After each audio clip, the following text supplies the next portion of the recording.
હિરણ્યકશ્યપ. એ હિરણ્યકશ્યપના વધની અહીંયા કથા આવે છે. ભગવાન વિષ્ણુએ વરાહ અવતાર ધારણ કરી હિરણાક્ષને માર્યો એટલે પોતાના ભાઈનું વેર લેવા માટે હિરણ્યકશ્યપુ વિષ્ણુનો વધ કરવા માટે તૈયાર બન્યો છે. પણ ભગવાન વિષ્ણુને મારવા એનામાં પૂરતી શક્તિ જોઈએ, શક્તિનું બળ જોઈએ. એટલા માટે એને તપ કરવા માટે જંગલમાં જવાનું નક્કી કર્યું અને જંગલમાં જઈ બ્રહ્માજીનું તપ કરવાનો એને નિશ્ચય કર્યો છે. હિરણ્યકશ્યપની પત્ની કયાદુને કહે છે કે કયાદુ, હું આજે તપ કરવા માટે જંગલમાં જાઉં છું. હું ક્યારે આવીશ એનું કાંઈ નક્કી નથી. હું વર્ષે પણ આવું, 2 વર્ષે પણ આવું અને 10 વર્ષે પણ આવું. કયાદુ કહે ભલે કાંઈ વાંધો નહીં. કયાદુને આટલું કહી જંગલના માર્ગે હિરણ્યકશ્યપુ નીકળ્યો. જંગલમાં એક જે શાંત જગ્યા હતી, એક વૃક્ષ હતું.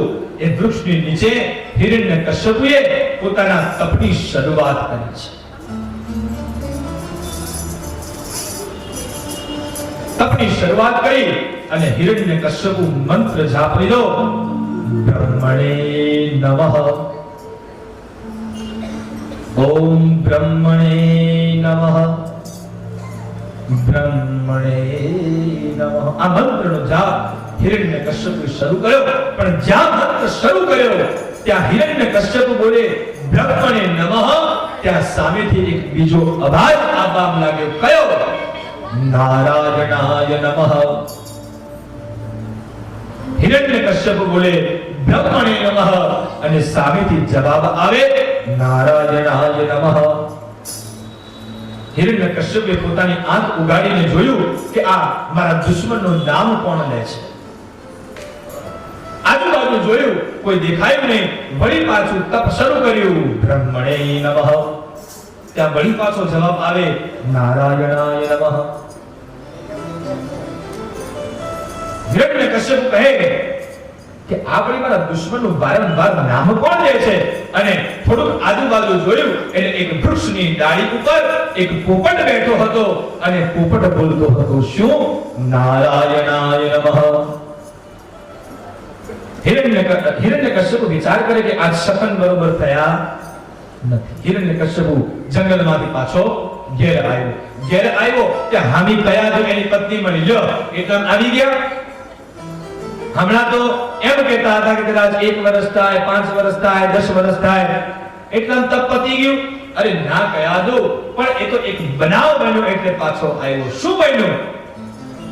અરે કયાદુ, એ તો બનવામાં એવું બોલ્યું કે હું તપ કરતો હતો ને બ્રહ્મણે નમઃ, ત્યાં એક પોપટ બોલતો હતો. શું બોલતો હતો? નારાયણાય નમઃ. અને જ્યાં આ શબ્દ કયાદુએ સાંભળ્યો ત્યાં કયાદુ આનંદમાં આવી ગઈ. ગમે એમ કરી નારાયણનું નામ મોઢે તો લીધું, પણ આપણો સમાજ નથી કહેતો કે સ્ત્રી બહુ હોશિયાર જોઈએ, પત્ની આપણી હોશિયાર જોઈએ. એમ કયાદુ પણ હોશિયાર હતી. એક વાર આટલું બોલી એટલે એને પકડી પાડ્યું. વારંવાર પૂછતી શું ગપ્પા મારો છો? ખરેખર નારાયણ બોલ્યો? અરે હા કયાદુ, એ નારાયણ બોલ્યો. વળી પાછું થોડું કામકાજ થાય, વળી પાછી આવે. અરે સ્વામી શું ગપ્પા મારો છો? પોપટ તો કઈ બોલતો જ. અરે કયાદુ, હા પોપટ બોલ્યો. શું? નારાયણાય નમઃ. વારંવાર કયાદુ આ મંત્રનું રટન કરાવે. સાંજે જમવા માટે હિરણ્યકશ્યપુ બેઠો એટલે વળી પાછું કયાદુએ કીધું કે સ્વામી હજી મને શંકા જાય છે. મને શક્ય એવું નથી લાગતું કે પોપટ બોલે. અરે કયાદુ, હાચું કહું છું, પોપટ બોલ્યો. શું બોલ્યો? નારાયણાય નમઃ. જમી પરવાળી ઉભા થયા. રાત્રે શયન વખતે પણ પથારીમાં બે જોડે હતા. એ વખતે પણ કહ્યું કે સ્વામી તમે આ બધું કહો છો પણ હું માનવામાં આવતો નથી. હિરણ્યકશ્યપુ આખા દિવસનો કંટાળ્યો હતો એટલે કહ્યું કે તારે માનવું હોય તો માન, ન માનવું હોય તો કાઈ નહીં. એક વાર તો કહ્યું કે પોપટ બોલ્યો. શું બોલ્યો? અરે નારાયણાય નમઃ. અને એ છેલ્લી વાર જે સુતા સુતા નારાયણાય શબ્દ બોલાયો ને એ બરાબર 108મી વાર હતો. આખા દિવસ દરમિયાન ગમે એમ કરી અને હિરણ્યકશ્યપુએ આ નારાયણાય શબ્દ 108 વાર કયા દે બોલાય. બોલો કેટલી હોશિયાર. તમે પાછા ઘેરા પ્રયોગ ચાલુ ના કરો. નકર કાલ મારા ભાઈઓ એમ કહેશે મહારાજ તમે તો મારા ઘરમાં આવીને ઝઘડા ગયેલા. પણ સંસ્કૃત સાહેબ કહે કે પત્ની તમારી હોશિયાર હોવી જોઈએ અને બોલવામાં કાંતા હા પ્રિય ભાષીની સહે. તમારી કાંતા એટલે આપેલી શાંતાન કાંતા નામ આવે એ કાંતા નહીં, પણ સંસ્કૃતની અંદર કાંતા એટલે પત્ની અને કાંતા હા પ્રિય ભાષીની. તમારી પત્ની મધુર વાણી વાળી હોવી જોઈએ, કર્કશા પેલી ધૂંધલી જેવી ન હોવી જોઈએ. કયા દુનિયા બહુ હોશિયાર હતી. હિરણ્યકશ્યપુ પાસે 108 વાર બોલાયેલું છે. બીજો દિવસનો સૂર્યોદય થયો. વળી પાછો હિરણ્યકશ્યપુ તૈયાર થયો. કયાદુ આજે હું જંગલમાં જાઉં છું. કયાદુ કે જવું હોય તો જાઓ, આજે પાછા ભેરાથી ઘેર આવવાના હોય તો મને કહેજો તો વાળું પાણી બનાવો. ના કયાદુ આજ હું પાછો નહીં ફરું. હિરણ્યકશ્યપુ ગયો છે જંગલની અંદર. તેને તપની શરૂઆત કરી. બ્રહ્મણે નમઃ એ શબ્દનો મંત્ર જાપ કર્યો અને ભાગવત કહે છે કે હિરણ્યકશ્યપુએ આ તપ બરાબર કમ્પ્લીટ પૂર્ણ 100 વર્ષ સુધી આ તપ કર્યું હતું. 100 વર્ષ આ તપ કર્યું. બ્રહ્મા પ્રસન્ન થયા છે. માંગો હિરણ્યકશ્યપુ શું આપું? હિરણ્યકશ્યપુ કહે વરદાન આપતા હોય તો એવું વરદાન આપો કે હું ક્યારે મરું જ નહીં, મારું ક્યારે મૃત્યુ જ ન થાય. બ્રહ્મા કહે કે એ તો વસ્તુ અશક્ય છે, એ તો હું ક્યારે તને ના આપી શકું. કારણ ગીતામાં ભગવાને કહ્યું કે જાતશ્ચૈ ધ્રુવો મૃત્યુ. જેનો જન્મ છે એનો નાશ છે, જેનો જન્મ છે એને મરવું તો પડશે છે. એટલે હિરણ્યકશ્યપુને કહ્યું કે ભાઈ તારે બીજું કંઈ માંગવું હોય તો માંગ. અને એ વખતે હિરણ્યકશ્યપુએ બ્રહ્માજી પાસે માંગ્યું કે ભગવાન જો તમારે મને આપવું હોય તો મને એટલું આ વચન આપો કે હું રાત્રે ન મરું, હું દિવસે ન મરું, હું ઘરની અંદર પણ ન મરું, ઘરની બહાર પણ ન મરું, હું આકાશની અંદર ન મરું, હું ધરતી ઉપર ન મરું, હું માણસથી ન મરું, હું પશુથી ન મરું, હું અસ્ત્રથી ન મરું, હું શસ્ત્રથી ન મરું, હું લીલાથી ન મરું કે હું સુકાથી ન મરું. એટલું બધું માંગી લીધું વચનમાં. બ્રહ્માજીએ થોડું મનોમંથન કર્યું. બ્રહ્માજી પછી છેલ્લે કીધું કે જાઓ તથાસ્તુ. હિરણ્યકશ્યપુ રાજી થઈ ગયો કે હવે મારું કોઈ કશું બગાડી નહીં શકે. પણ બ્રહ્માજીએ મનમાં કહ્યું કે જા હિરણ્યકશ્યપુ હું તને વચન તો આપું છું. અને છેલ્લું વચન હિરણ્યકશ્યપ પાછું એવું માંગ્યું કે બ્રહ્મા હું છેલ્લે એટલું માંગુ કે જેટલું તમારાથી જે સર્જન થયું હોય એનાથી તો હું ક્યારેય ન મરું. હવે વિચાર કરો આખી સૃષ્ટિની રચના કોણે કરી? બ્રહ્માજીએ કરી. તો સૃષ્ટિ ઉપર તો એને મારનાર કોઈ રહ્યો જ નહીં હિરણ્યકશ્યપુને. એટલે હિરણ્યકશ્યપુ હવે આઝાદ બન્યો છે. પણ બ્રહ્માજીએ મનમાં વિચાર્યું કે હિરણ્યકશ્યપુ ચિંતા કરીશ માં, મારાથી જેટલું નિર્મિત બન્યું છે, મેં જેટલું સર્જન કર્યું છે એ તારું નહીં કઈ બગાડી શકે. પણ જેને મારું સર્જન કર્યું છે એ ભગવાન વિષ્ણુ નૃસિંહ અવતારે તારો વધ કરશે. હિરણ્યકશ્યપુ વચન લઈને ઘેર આવ્યો છે. બીજી બાજુ કયા જાય આ તપ કરવા જાય એ વખતે કયાદુને લઈ અને નારદજી પોતાના આશ્રમમાં ગયા છે. કયાદુને ગર્ભ રહ્યો હતો એટલે ઇન્દ્ર એ ગર્ભનો નાશ કરવા માટે આવ્યો. કારણ હિરણ્યકશ્યપુ પોતે અસુર છે, એનો દીકરો જન્મે એ પણ અસુર બને તો અમારા દેવતાઓને બહુ મોટી મુશ્કેલી થશે. એટલે એના દીકરાને ગર્ભમાં રહેલા દીકરાને મૃત્યુ આપવા માટે ઇન્દ્ર ત્યાં આવે. પણ નારદજી રોક્યા છે ઇન્દ્રને કે એને મારશો નહીં, આ કોઈ અસુર નહીં, પણ કયાદુના પેટમાંથી જે બાળક જન્મ લેશે ને એ તો ભગવાનનો પરમ ભક્ત થવાનો છે. એમ ઇન્દ્રને સમજાવ્યા એટલે ઇન્દ્ર વળી ગયો છે. જ્યારે હિરણ્યકશ્યપુ ઘેર આવ્યા એટલે કયાદુને પણ ઘેર લાવ્યા છે. અને એ સમયે આશ્રમમાંથી નીકળતા નારદજીએ કયાદુને વચન આપ્યું કે જાઓ કયાદુ, હું તમને એવું વચન આપું કે તમારી જ્યારે ઈચ્છા હશે ત્યારે તમે પ્રસૂતિ કરી શકશો. તમારી જ્યારે ઈચ્છા થાય ત્યારે તમે બાળકને જન્મ આપી શકશો એવું વચન આપ્યું. વચન આપી નારદજી નીકળી ગયા છે. હિરણ્યકશ્યપુ પોતાની પત્ની કયાદુને લઈ અને પોતાના ઘેર આવ્યો છે. સમય થોડો વીત્યો અને કયાદુના ગર્ભની અંદર જે બાળક હતું એ બાળકનો જન્મ થયો અને એ બાળક એટલે ભગવાનનો પરમ ભક્ત પ્રહલાદ. બોલીએ શ્રી પ્રહલાદજી મહારાજ કી જય.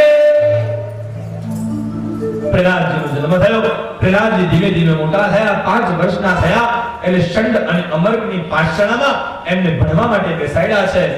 થોડોક સમય વીત્યો એટલે હિરણ્યકશ્યપે પ્રહલાદને બોલાવ્યો કે દીકરા, તું સ્કૂલમાં ગયો, પાઠશાળામાં ગયો, ત્યાંથી તને શું શિક્ષણ મળ્યું?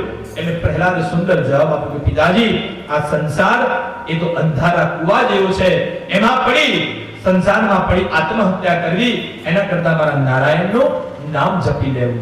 નારાયણ શબ્દ આવતા હિરણ્યકશ્યપ ભડકો છે. બોલાવતા ગુરુજીને આવું બધું શીખવાડ્યું તને? ગુરુજીને બોલાવી થોડા તતલાવ્યા, ધમકાવ્યા, ભળી પાછા મોકલ્યા કે જાઓ એને કંઈ સારું શિક્ષણ આપો. પાઠશાળાની અંદર પ્રહલાદને ભણવા માટે મૂક્યો છે. થોડો સમય વીત્યો એટલે ગુરુજીએ પ્રહલાદને શિક્ષણ આપ્યું હતું, પણ એ શિક્ષણ પ્રહલાદે ગ્રહણ ન કરતા પરમાત્માની પાસે રહી અને પ્રહલાદે કયાદુના ગર્ભની અંદર જે શિક્ષણની પ્રાપ્તિ કરી હતી એ જ શિક્ષણ હવે પ્રહલાદ એના ગુરુએ આપ્યું છે. કયું શિક્ષણ આપ્યું? તો પ્રહલાદ સૌને શીખવે છે ભજ ગોવિંદ ગોવિંદ ગોપાલા, ભજ ગોવિંદ ગોવિંદ ગોપાલા, ભજ ગોવિંદ ગોવિંદ ગોપાલા, ભજ ગોવિંદ ગોવિંદ ગોપાલા. જ્યારે પાઠશાળાના ગુરુજી હાજર ન હોય એટલે પ્રહલાદ શું કરે? બીજા વિદ્યાર્થીઓને પણ આ શીખવાડે.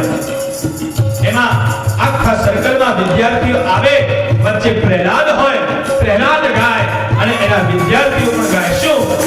ગોવિંદ ગોવિંદ ગોપાલા, ગોવિંદ ગોવિંદ ગોપાલા, ભજો મુરલી મનોહર નંદલાલા, ભજો મુરલી મનોહર નંદલાલા, ભજો મુરલી મનોહર નંદલાલા, ભજો મુરલી મનોહર નંદલાલા. હે ભજ ગોવિંદ ગોવિંદ ગોપાલા, ભજ ગોવિંદ ગોવિંદ ગોપાલા. થોડો સમય વીત્યો એટલે હિરણ્યકશ્યપને મનની અંદર થયું કે લાવ પ્રહલાદ શું શીખ્યો છે, શું ભણે છે એ જરાક તપાસ કરી લઈએ. બે દરબારી બે સિપાહીને મોકલ્યા કે જાઓ જઈને જોઈ આવો પ્રહલાદ કેવું શિક્ષણ પ્રાપ્ત કરે છે. એ સેનાપતિ વળતા પ્રહલાદ પાસે જાય અને ત્યાં જઈને જોયું ત્યાં તો પ્રહલાદ ગાય અને શિષ્યો પણ ગાય. શું? ભજ ગોવિંદ ગોવિંદ ગોપાલા, ભજ ગોવિંદ ગોવિંદ ગોપાલા. એના સેનાપતિએ કહ્યું, એ પ્રહલાદ શું ગાય છે? પણ પ્રહલાદને એમની કોઈ બૂમ સંભળાતી નથી. સેનાપતિએ જઈ અને પેલા પ્રહલાદનો હાથ પકડ્યો એટલે સેનાપતિને પણ કરંટ લાગ્યો. હવે પ્રહલાદ ગાય, વિદ્યાર્થીઓ ગાય અને સેનાપતિઓ પણ ગાવા લાગ્યા. ગોવિંદ ગોપાલા, ભજ ગોવિંદ ગોવિંદ ગોપાલા. થોડો વધારે સમય વીત્યો એટલે હિરણ્યકશ્યપ કહે કે સેનાપતિ આવ્યા કેમ નહીં? ભક્તોને એક વિનંતી કે અહીંયા જે ઝાંખી અમે તમને આપીએ એને માત્ર તમે નિહાળો, બીજો વધારાનો અવાજ ન કરતા કથાની અંદર તમારું ધ્યાન રાખો. ઝાંખીને માત્ર નિહાળવાની છે, તમારું ધ્યાન બીજે કેન્દ્રિત ન કરો. સેનાપતિને આવતા વાર લાગી એટલે બીજા બે સેનાપતિ હિરણ્યકશ્યપે મોકલે કે જાઓ પેલા આવ્યા કેમ નહીં તમે જોઈ આવો. ત્યાં જઈ બીજા સૈનિકોએ જોયું તો ત્યાં તો પ્રહલાદ ગાય, પેલા વિદ્યાર્થીઓ ગાય અને પેલા સેનાપતિઓ ગાય, ભજ ગોવિંદ ગોવિંદ ગોપાલા, ભજ ગોવિંદ ગોવિંદ ગોપાલા, ભજ મુરલી મનોહર નંદલાલા, ભજ મુરલી મનોહર નંદલાલા, ભજ ગોવિંદ ગોવિંદ ગોપાલા, ભજ ગોવિંદ ગોવિંદ ગોપાલા. પેલા જે સેનાપતિઓ જોવા ગયા એ પેલા જે સેનાપતિને બૂમ મારી, એ પ્રહલાદ આ શું કરે છે આ બધું? પણ ત્યાં તો કોઈને કઈ સંભળાતું નથી. પેલા બીજા જે સેનાપતિઓ ગાતા હતા એ સેનાપતિના હાથ આ બીજા બે સેનાપતિઓએ પકડ્યા એટલે ઇન્ને કરંટ લાગ્યો, ઈએ ગાવા માંડ્યા, ભજ ગોવિંદ ગોવિંદ ગોપાલા, ભજ ગોવિંદ ગોવિંદ ગોપાલા. હજી થોડીક વાર લાગી એટલે હિરણ્યકશ્યપુને થયું કે આ બીજા બે મોકલે ઈ પાછા ન આવ્યા, એક કામ કર હું જાતે જઈ આવું.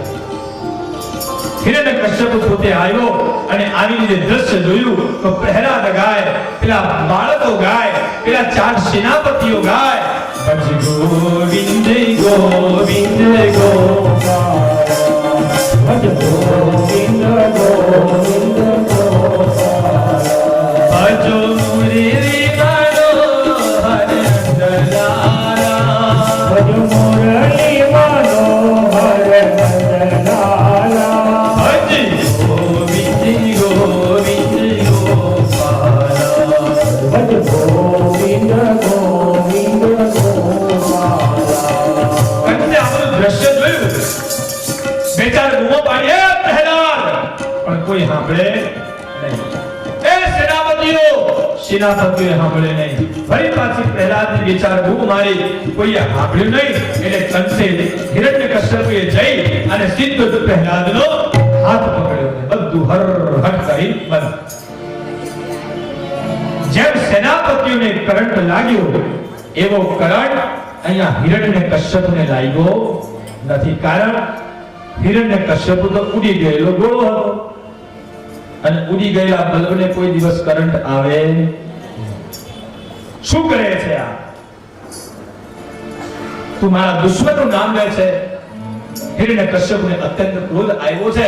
સેનાપતિને આદેશ આપ્યો, કામ કરો અને પાછળમાં ઉપાડી લો, એને નથી બનાવો, જાઓ ઊંચા પર્વત ઉપરથી એને નીચે ખાઈમાં ધકેલી દો. હિરણ્યકશ્યપુના આદેશને લઈ અને એ સેનાપતિઓ પ્રહલાદને લઈ એક ઊંચી પર્વતની અંદર એક નીચી ખાઈ હતી, એ ઊંડી ખાઈમાં પ્રહલાદને નાખ્યો. પણ મારો લાભ રાખે એને કોણ ચાખે? ભગવાનને સ્વયં ત્યાં પ્રગટ થવું પડ્યું. ભગવાને પ્રહલાદને પોતાની ગોદમાં લઈ અને ભગવાને પ્રહલાદને ઉગાડ્યો. થોડોક સમય લીધો છે. હિરણ્યકશ્યપુ વિચાર કરે કે આ મારો દીકરો મારા દુશ્મનનું વારંવાર નામ લે છે, એને કઈ રીતના મારી નાખો એના પ્રયત્નમાં હિરણ્યકશ્યપુ છે. હિરણ્યકશ્યપુની બહેન એટલે હોલિકા, અને હોલિકાને એવું વરદાનની એક ચૂંદડી મળી હતી કે એ ચૂંદડી ઓઢી ગમે એવા અગ્નિની અંદર એ બેસે તો એ અગ્નિ એ હોલિકાનું કંઈ પણ બગાડી શકે ને. એટલે હોલિકા આવી અને એના ભાઈને કહે છે કે ભાઈ એક કામ કર, એક મોટી ચિતા તૈયાર કર અને એ ચિતાની અંદર હું બેસું, હું પેલી ચૂંદડી ઓઢી લઈશ અને મારા ગોદની અંદર પ્રહલાદને બેસાડીશ. મને વરદાનની ચૂંદડી છે એટલે એ ચૂંદડીના માધ્યમ દ્વારા અગ્નિ મારું કઈ નહીં બગાડી શકે, પણ એ ચિતાના અગ્નિમાં પ્રહલાદ બળીને ભસ્મ થઈ જશે. તૈયારીઓ કરી મોટી ચિતા બનાવી, એના ઉપર હોલિકા બેઠી છે. હોલિકા બેસી અને પેલી વરદાન વાળી ચૂંદડી ઓઢી પ્રહલાદને પોતાની ગોદમાં લીધો છે અને પ્રહલાદને ગોદમાં લઈ આદેશ આપ્યો કે આ ચિતાને સળગાવો.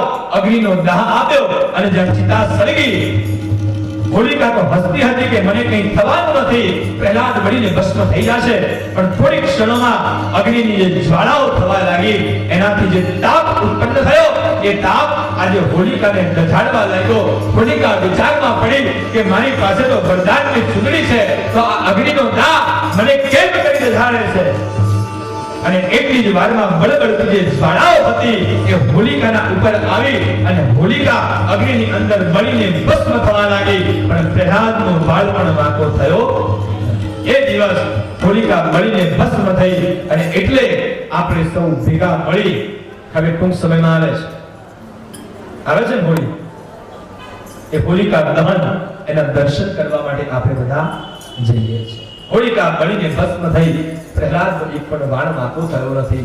વળી પાછો સમય વીતે છે. હિરણ્યકશ્યપ વિચાર કરે પ્રહલાદને શું કરું તો પ્રહલાદ મૃત્યુ પામે. સિપાહીઓને આદેશ આપ્યો, જાઓ લોખંડનો એક સ્તંભ ધગધગતો કરો. અહીંયા બે દંત કથાઓ બતાવી છે, બંને દંત કથાઓ આજ હું તમારી આગળ આજ રજૂ કરું છું. હિરણ્યકશ્યપે આદેશ આપ્યો કે જાઓ લોખંડના સ્તંભને ધગધગતો કરો અને પછી પ્રહલાદને બોલાવો. લોખંડનો સ્તંભ બહુ જ ધગધગતો કર્યો, પછી પ્રહલાદને બોલાવ્યો છે. સભામાં એક વિશાળ જે લોખંડનો સ્તંભ હતો, સ્તંભને અગ્નિથી એટલો બધો પ્રજ્વલિત કર્યો કે સ્તંભનો રંગ આખો બદલાઈ ગયો. અગ્નિની જ્વાળાઓના કારણે એ સ્તંભ એકદમ લાલ ચોળ બન્યો છે. અને હિરણ્યકશ્યપુએ પ્રહલાદને બોલાવ્યો છે કે હે પ્રહલાદ, બોલ આ લોખંડના ધગધગતા સ્તંભની અંદર તારો પરમાત્મા છે? અને 5 વર્ષનું એક બાળક હતું, એ 5 વર્ષનું બાળક જ્યાં લોખંડના એ ધગધગતા સ્તંભ આગળ આવ્યો ને, એટલે એને થોડો ડર મહેસૂસ થયો. કારણ અગ્નિથી ભરેલો એ લોખંડનો સ્તંભ હતો, એટલે પ્રહલાદને પહેલા થોડો ડર ઉત્પન્ન થયો. પણ રામ રાખે એને કોણ ચાખે, ભગવાને કંઈક તરકત રચ્યું. એ જ ધગધગતા લોખંડના સ્તંભ ઉપર એક ઝીણી કીડીઓની હારમાળા ત્યાં ભગવાને પ્રગટ કરી છે.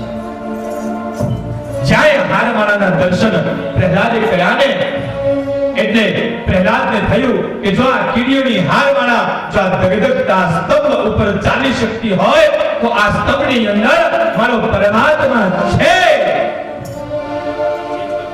પિતાજી, આ સ્તંભની અંદર મારો પરમાત્મા છે. તો જા પ્રહલાદ, એ સ્તંભને જઈને તું માથ પીડાવ.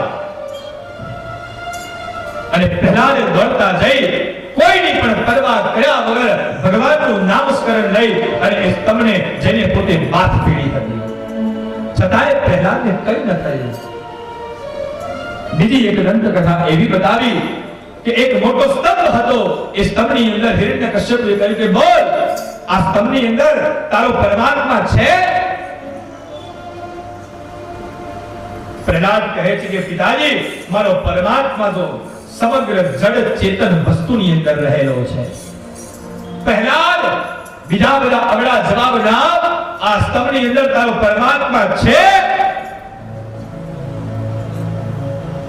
પ્રહલાદ કહે છે કે પિતાજી, મારો ભગવાન અત્ર તત્ર સર્વત્ર છે. હિરણ્યકશ્યપને હવે બહુ જ ગુસ્સો ચડ્યો છે. બહુ ગુસ્સો ચડતાની સાથે હિરણ્યકશ્યપ કહે છે કે પ્રહલાદ, જો તારા સ્તંભની અંદર તારો પરમાત્મા હોય તો લે આ સ્તંભનો હું વિધ્વંસ કરું છું. અને હિરણ્યકશ્યપે પોતાની ગદાના પ્રહારોથી એ સ્તંભ ઉપર પ્રહારો કર્યા. અને જ્યારે એ સ્તંભ ફાટ્યો, જ્યાં સ્તંભ ફાટ્યો ત્યાં ભગવાન વિષ્ણુ એક પોતાનું વિકરાળ સ્વરૂપ લઈ ત્યાં પ્રગટ થયા. ભગવાને એ સમયે નૃસિંહનું અવતાર પ્રગટ કર્યો છે. ભગવાને તો બોલીએ શ્રી નૃસિંહ ભગવાન કી જય.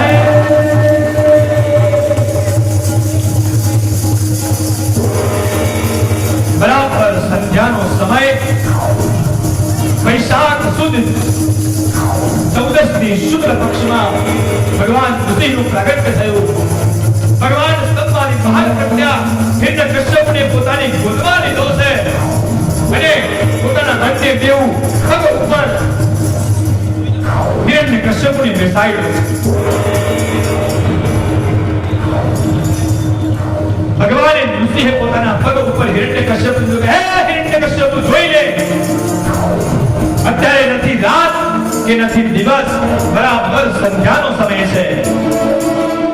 જોઈ લે, તું નથી તારા ઘરની અંદર કે નથી તારા ઘરની બહાર, તું તારા ઘરના ઉંબરા ઉપર છે. દેખ, તું નથી આકાશમાં કે નથી તું ધરતી ઉપર, તું મારી ગોદમાં છે. મને જોઈ લે, હું નથી માણસ કે હું નથી પશુ, પણ બેઉનો હું સમન્વય છું. મારા જે નખ છે એ નખ ના અસ્ત્રમાં આવે કે ના શસ્ત્રમાં આવે, અને નખ એ કોઈ દિવસ લીલા પણ ન કહેવાય, કોઈ દિવસ સૂકા પણ ન કહેવાય. અને હે હિરણ્યકશ્યપ સાંભળ, આ સૃષ્ટિ ઉપર જેટલું પણ સર્જન થયું ને એ બધું જ સર્જન બ્રહ્માએ કર્યું છે. તારું વચન એવું હતું કે બ્રહ્માથી નિર્મિત થયેલું મને કોઈ મારી ન શકે, પણ સાંભળ, બ્રહ્માએ મારું નહીં પણ મેં બ્રહ્માનું સર્જન કર્યું છે. એમ કહી અને ભગવાન નૃસિંહે હિરણ્યકશ્યપના પેટની અંદર પોતાના તીક્ષ્ણ અણીવાળા નખ કોપ્યા અને હિરણ્યકશ્યપની છાતીને ચીરી નાખી છે. બોલીએ શ્રી નૃસિંહ ભગવાન કી જય. ભગવાને એટલું બધું વિકરાળ સ્વરૂપ ધારણ કર્યું, એટલો બધો ભગવાનનો ક્રોધ હતો કે નૃસિંહે પોતાના નખ વડે હિરણ્યકશ્યપની છાતીને ચીરી, છાતીમાંથી એક એક આંતરડાઓ બહાર કાઢી અને આંતરડાઓની હારમાળા બનાવી ભગવાને પોતાના ગળાની અંદર પહેરી. ભગવાનનો ક્રોધ શાંત થતો નથી. દેવતાઓએ પુષ્પની વૃષ્ટિ કરી છતાં પણ ભગવાનનો ક્રોધ શાંત થતો નથી. એટલે દેવોએ ભગવાન વિષ્ણુની જેને કૃપા કરી કે ભગવાન અમારા ઉપર અનુગ્રહ કરો, તમારો ક્રોધ શાંત થાય એવું કંઈક કરો. છતાં પણ ભગવાનનો ક્રોધ શાંત થતો નથી.